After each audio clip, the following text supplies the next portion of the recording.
அடுத்ததாக அப்துல் காதிர் ஜெயிலானி, அதற்கு அடுத்து என்ஜே நாஃபியா மரியம் தயாராக இருக்கும்.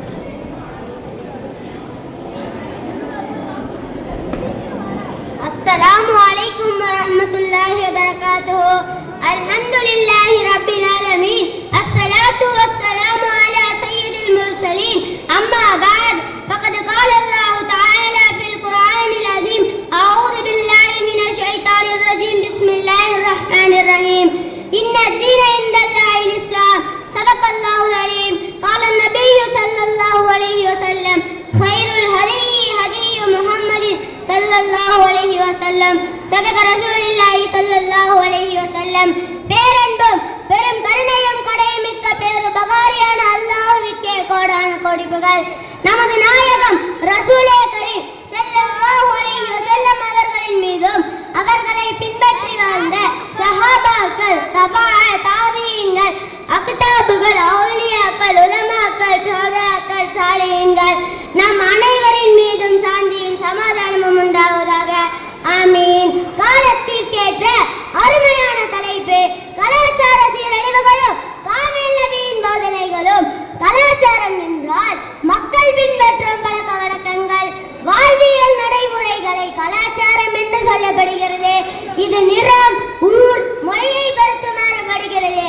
ஆனால் முஸ்லிம்கள், இஸ்லாமியர்கள் கிழக்கில், மேற்கில், வடக்கில், தெற்கில், எந்த நாட்டில் எந்த மொழியாக இருந்தாலும், எந்த நிறமாக இருந்தாலும், எந்த மூலை முடுக்கில் இருந்தாலும் ஒரே கலாச்சாரம். கைருல் ஹதீ ஹதீயு முஹம்மதின் ஸல்லல்லாஹு அலைஹி வஸல்லம்.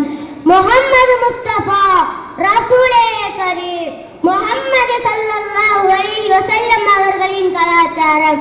இன்று நட்பு முதல் திருமணம் வரை குழந்தைக்கு பெயர் வைப்பது, ஆடை அணிவது, உணவு உண்ணுவது எல்லாவற்றிலும் வெஸ்டர்ன் கல்ச்சுரல் மேற்கத்திய கலாச்சாரத்தை முன்னோக்கி சென்று கொண்டிருக்கிறது நம் இன்றைய தலைமுறைகள்.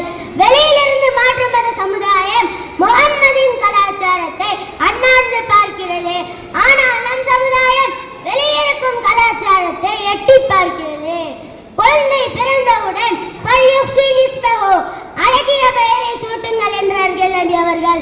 ஆனால் நம் மக்களோ ஊரெல்லாம் இருக்கும் முஃப்திகளை விட்டுவிட்டு கூகுள் முஃப்தியிடம் தேடி ஒரு பெயரை வைக்கிறார்கள். அதுவும் நல்ல பெயரை வைத்தால் சரி, பத்ரு சஹாபாக்கள் பேரோ அல்லது வலிமார்கள் பேரோ வச்சா சரி, பரக்கத் என்று சொல்லலாம். கூகுள்ல தேடி வைக்கிறான் பாருங்க பேரு, ஜிம்மி. அம்மா ஜிம்மி. நாய் பெயரை மனிதனுக்கு வைக்கிறான். ஃபர்ஜானா என்ற பெயரை வைக்கிறான். பேட் மீனிங் உள்ள பெயர். பெயர் என்பதும் ஒரு துஆதான். பெயருக்கும் வாழ்க்கைக்கும் தொடர்பு இருக்கிறது. எனவே நாம் நல்ல பெயர்களை வைக்க வேண்டும் என்பதை நபி அவர்கள் கற்றுத் தந்திருக்கிறார்கள். இன்று அதிகமாக நேரத்தை செலவிடுவதே ஃப்ரெண்ட்ஷிப் கூடதான், நண்பர்கள் கூடதான். கூடா நட்பு கேடாய் முடியும் என்று பழமொழி சொல்வார்கள். உன் நண்பன் யார் என்று சொல், நீ யார் என்று சொல்கிறேன் என்று சொல்வார்கள். இன்று பாய் ஃப்ரெண்டை கடந்து boy bestie, girl bestie, bestie கலாச்சாரத்திற்கு சென்று விட்டார்கள். முதலெல்லாம் நட்பு என்பது பள்ளிக்கூடங்களோடு முடிந்துவிடும். ஆனால் இன்றைய ஸ்டார்டிங்ல மா ஸ்கூல் ஃப்ரெண்டுமா என்று சொல்கிறான். கொஞ்ச நாளைக்கு பிறகு மா டியூஷன் ஃப்ரெண்டுமா என்று சொல்கிறான். கொஞ்ச நாளைக்கு பிறகு மா காலேஜ் ஃப்ரெண்டுமா என்று சொல்கிறான். கொஞ்ச நாளைக்கு பிறகு மா பெஸ்ட் ஃப்ரெண்டுமா என்று சொல்கிறான். கொஞ்ச நாளைக்கு பிறகு பெஸ்ட் ஃப்ரெண்டு போய் பெஸ்டி ஃப்ரெண்டாக மாறி விடுகிறது. பையன் அம்மாவிடம் சொல்கிறான், அம்மா இன்னைக்கு 5 பெஸ்டிங்க வீட்டுக்கு வருவாங்க, சாப்பாடு பிரியாணி ஆக்கிவே என்று சொல்கிறான். பையன் எத்தனாவது? 5வது கிளாஸ் பையன் 5 பெஸ்டியோட வருகிறான். அதுல 5ல் 2 பேர் பாய் ஃப்ரெண்ட், 3 பேர் கேர்ள் ஃப்ரெண்ட். மா இவங்க எல்லாம் என்னோட பெஸ்ட் ஃப்ரெண்டுமா, சோறாக்கி போடுமா என்று சொல்கிறான் பையன். வீட்டில் இருக்கும் அம்மாக்களும் அல்ஹம்துலில்லாஹ்னு சிரிச்சுட்டு வாங்க வாங்க பிரியாணி ஆக்கி போடுறாங்க. ஒரு கட்டத்தில் அவன் பிரியாணி ஆக்கி ஊருக்கே போடும்போது அத்தாவையும் அம்மாவையும் நடு ரோட்ல விட்டு விட்டு ஊருக்கே சோறாக்கி போடுறான். இதுதான் பெஸ்டி கலாச்சாரமா? நண்பர்கள் எப்படிப்பட்ட நண்பர்களை தேர்வு செய்ய வேண்டும் என்பதை நபி அவர்கள் போதிக்கிறார்கள். மன் துதக்கிருக்குமுல்லாஹு ருயத்துஹு.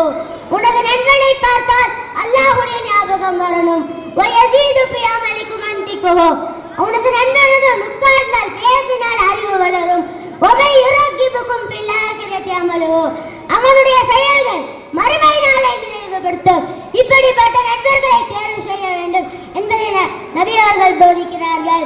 யாரெல்லாம் பெஸ்டி கலாச்சாரத்தை பின்பற்றுகிறார்களோ அவர்களுக்கு குர்ஆன் கூறுகிறது மறுமையில் அவர்களின் புலம்பல் சூரா ஃபுர்கான் 28வது ஆயத் பேசுகிறது யா வைலதா லைதனி லம் அத்தஹிது ஃபுலானன் கலீலா who told me I wish I had not taken that one as a friend. ஐயோ கைசேதமே இப்படிப்பட்ட பெஸ்டியை தேர்வு செய்யாமலே இருந்திருக்கிறார் என்று புலம்புவான் என்று குர்ஆன் பேசுகிறது. திருமணத்தை பற்றி நபி அவர்கள் கூறினார்கள் அன்னிகாஹுவின் சுன்னத்தே திருமணம் என்பது என்னுடைய சுன்னத் என்னுடைய வழிமுறை என்றார்கள்.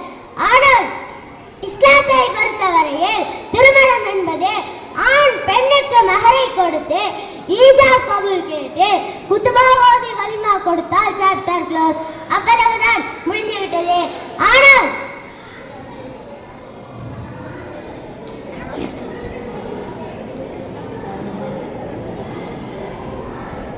ஆனால் இன்று பல கலாச்சார சீரழிவுகள் நம் சமுதாயத்தில் அரங்கேறிக் கொண்டிருக்கிறது. ஆணும் ஆணும் திருமணம் செய்வது பெண்ணும் பெண்ணும் திருமணம் செய்வது லிவிங் டுகெதர் திருமணம் செய்யாமல் பிடித்தவரையும் வாழ்வார்கள். ஒரு மாதமோ ஒரு வருடமோ பிறகு அவ்வளவுதான் வேறொரு நபரை தேர்வு செய்வார்கள். இன்று திருமணத்தில் நபியின் சுன்னத் என்பது நிக்காஹி ஹுத்பாவில் இமாம் போதும் போது மட்டும்தான் இருக்கிறது. அதற்கு பிறகு ஆணும் பெண்ணும் கலந்து போட்டோ எடுப்பது அந்நிய ஆணையும் பெண்ணையும் நிற்க வைத்து போட்டோ எடுப்பது அரைகுறை ஆடை அணிவது திருமணத்தில் பாட்டு போட்டு டான்ஸ் ஆடுவது இது போன்ற பல கலாச்சார சீரழிவுகள் இன்று நம் சமுதாயத்தில் அரங்கேறிக் கொண்டிருக்கிறது. அரைகுறை ஆடை அணியும் பெண்களே நபியின் எச்சரிக்கை அறிந்து கொள்ளுங்கள். அஸ்ஸலாமு அலைக்கும் வரஹ்மத்துல்லாஹி வபரகாத்துஹு.